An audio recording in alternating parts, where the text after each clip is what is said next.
Driver चल गाड़ी निकाल। जी मैम, आइए सर बैठिए। तू कौन है बे? कौन है बेटी? एक्चुअली मेरे पापा ना आपके यहाँ ड्राइवर की जॉब करते हैं। उनकी तबीयत खराब थी तो उनकी जगह मैं आया हूँ आज आप लोगों को लेने के लिए। अपने नौकरी में उसे रखा है, तुझे नहीं। और तुझे गाड़ी चलानी आती है या नहीं? तुझे पता कितनी महंगी गाड़ी है? अगर इस पे स्क्रैच आ गया ना तो तेरी खाल उधेड़ दूंगा मैं। साहब आपको बताया ना अभी, वो पापा की तबीयत खराब थी इस वजह से मैं आ गया। अगर उनकी तबीयत खराब ना होती तो वही आते आप लोगों को लेने के लिए। मजबूरी है इसलिए मैं आया हूँ। अबे अगर बुखार है तो दवाई खा के आ सकता था, छुट्टी करने की क्या जरूरत थी? ये तुम्हारे नए नए बहाने होते हैं छुट्टी करने के। चल ठीक है, अगर तू अपने पापा की जगह आया भी था तो तेरी यूनिफॉर्म कहाँ है? हाँ, अब तू ऐसे जाएगा कैजुअल कपड़ों में तो लोगों को यही लगेगा ना कि हमारे साथ आया है, और इसमें ना हमारी बहुत बेइज्जती होगी। तेरी तो नहीं होगी क्योंकि तेरे को इज्जत है ही नहीं। और तू चाहता क्या है? लोग ये समझे कि तू हमारी बराबरी का है। तुम्हारे जैसे नौकर ना कभी हमारी बराबरी नहीं कर सकते, समझ आई? मैम वो नौकरी तो आप लोगों के पास मेरे पापा करते हैं ना। आप पापा के कपड़े मुझे नहीं आते, हम दोनों का साइज अलग अलग है। अगर मैं आप लोगों के पास जॉब कर रहा होता तो फिर मैं ड्रेस पहन के आता। वो तो मुझे भी ज़रूरी काम से जाना था। पापा ने कहा कि आप लोगों को बहुत ज़रूरी मीटिंग अटेंड करनी है तो आप लोगों को छोड़ना ज़रूरी है। अब पापा खुद ही आ रहे थे, उनकी तबीयत ख़राब थी। फिर मुझे अच्छा नहीं लगा कि बीमारी की हालत में पापा आप लोगों को छोड़ने के लिए आए, तो मैंने सोचा अब मैं ही आप लोगों को छोड़ जाता हूँ आज। ये लो, एक और बहाना बोल दिया। ये साले ना पहले ही बहाना सोच के आते हैं। अब एक बात बता, 25 लाख की गाड़ी है, अगर इस पे स्क्रैच आ गया तो उसका खर्चा तेरा बाप देगा। बिल्कुल सही कह रहे हो पापा आप। ये गरीब लोग ना बहाने की दुकान होते हैं। इनके पास तो पता नहीं कहाँ कहाँ से बहाने आए हुए होते हैं। ये ना सब कुछ झूठ झूठ बोल रहा है। और उसके पापा की ना कोई तबीयत खराब नहीं होगी, छुट्टी करने का बहाना है इनका। घर पे पड़ा हुआ मौज मार रहा होगा। मैडम मेरे पापा कभी झूठ नहीं बोलते, उनकी ना सच में तबीयत खराब है। और वैसे भी अगर उनको बहाने बनाने होते ना तो वो बिल्कुल ही ना आते। वो अपने काम को लेके बहुत ईमानदार हैं, इसलिए वो खुद नहीं आ पाए ना तो मुझे भेजा आप लोगों के पास में। आप लोगों को ये चीज़ समझनी चाहिए।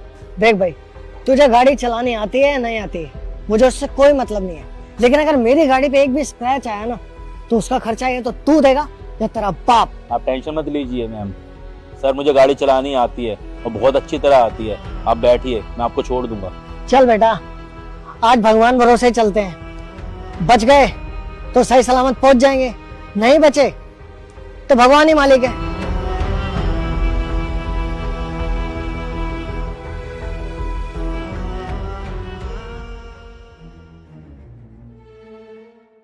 आइए सर।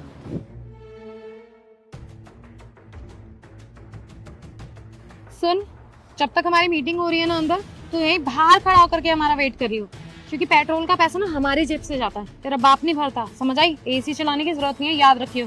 और हाँ, इसको अंदर रख दे और यहीं वेट करियो, दोबारा बोल रही हूँ। ठीक है मैम। सर सुन लिया ना क्या कहा बेटी ने कान खोल के? अगर हिल गया ना तो चमड़ी उधेड़ दूंगा तेरी। हाँ हाँ मैंने सुन लिया। एक काम करो ना गुप्ता जी, आप फाइल भेज दो मेरे पास में, मैं चेक कर लूंगा। ओ हीरो, तू यहाँ पे आके कैसे बैठ गया? हाँ, देखो मैंने वार्न किया था ना कि बाहर गाड़ी के पास जाकर के हमारा वेट करना है, हाँ, जब तक हम बाहर नहीं आ जाते। और तू यहाँ पे बैठा कैसे आ करके?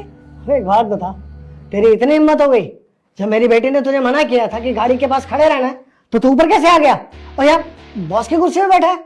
देखो, हमारा दिमाग मत खराब करो, हमारी बहुत अर्जेंट मीटिंग है।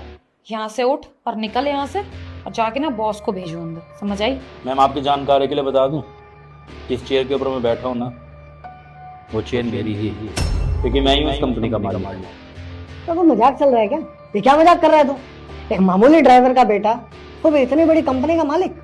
अब तुझे मजाक करने के लिए हम ही मिले हैं क्या? मैं अपने काम को लेकर कभी मजाक नहीं करता। मैं अपने काम को लेकर बहुत ज़्यादा सीरियस रहता हूँ और मैं भी मजाक नहीं कर रहा हूँ। वैसे शायद लगता है आप दोनों की याददाश्त ना थोड़ी कमज़ोर है। बेटी की तो मानता हूँ, अंकल जी आपकी भी याददाश्त कमज़ोर है। आपको पता नहीं है कि आपकी मीटिंग किसके साथ है?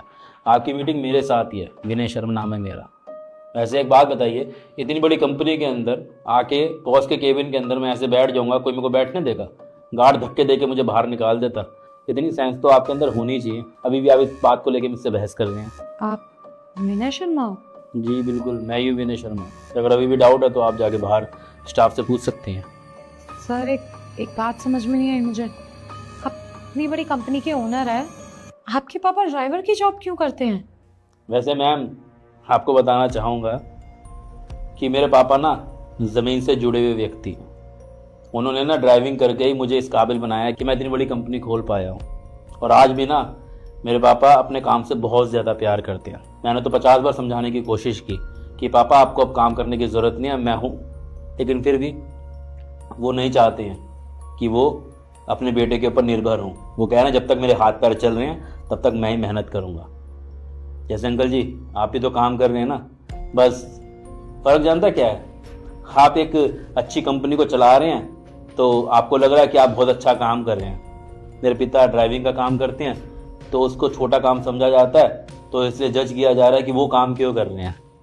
आपकी ना जो सोच है ना वो सिर्फ आप दोनों की नहीं है, हमारी सोसाइटी में ना ज़्यादातर लोगों की सोच यही है।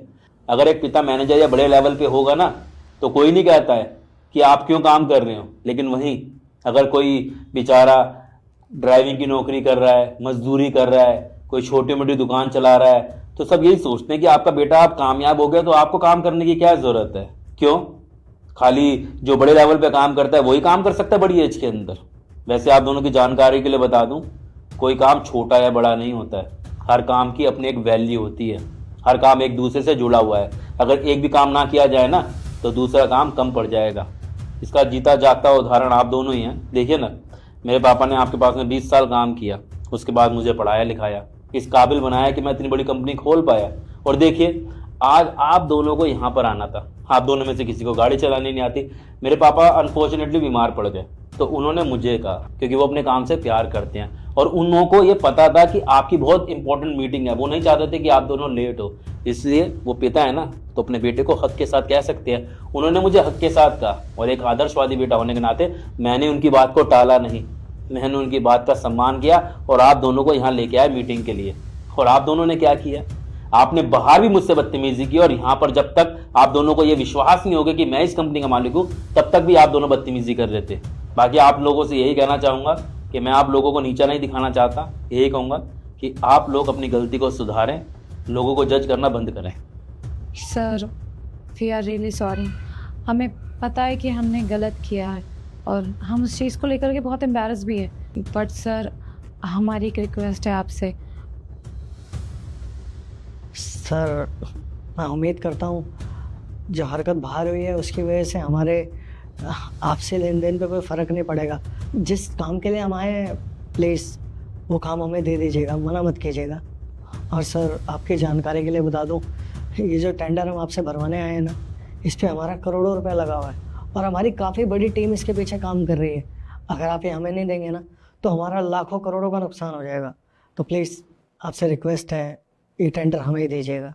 ये इतनी मीटिंग ये आप लोगों के लिए इम्पोर्टेंट है ना, उतनी ये मीटिंग मेरे लिए भी इम्पोर्टेंट है, इसलिए मैं यहाँ पे बैठा हुआ हूँ। हाँ मानता हूँ कि आपने मेरे साथ बहुत बदतमीजी की, मेरे पापा के लिए उल्टा सीधा बोला। हाँ गुस्सा तो मुझे बहुत आ रहा था, मन तो कर रहा है आप लोगों को यहाँ से वापस भेज दूँ, आपकी कंपनी के साथ में कोई कॉन्टैक्ट ना रखूँ, लेकिन चक्कर क्या है ना कि मेरे पापा ने मुझे ऐसे संस्कार दिए ही नहीं है। मैं पर्सनल ग्रजेस को ना अपने काम के बीच में आने नहीं देता हूँ।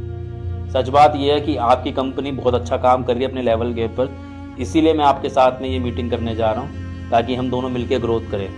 बाकी अब मैं बातों को ख़त्म करना चाहूँगा और बातों को खींचना नहीं चाहता। अब करते हैं काम की बात। आपने जो टेंडर मुझे भेजा था ना, मैंने कोटेशन चेक करी थी, काफ़ी अच्छी कोटेशन थी आप लोगों की और मैं आप लोगों के साथ में काम आगे बढ़ाना चाहता हूँ। ठीक है सर, आपने जो मुझे बताया मैं आइंदा उस चीज़ का ध्यान रखूँगा, ऐसी कोई गलती नहीं करूँगा जिससे कोई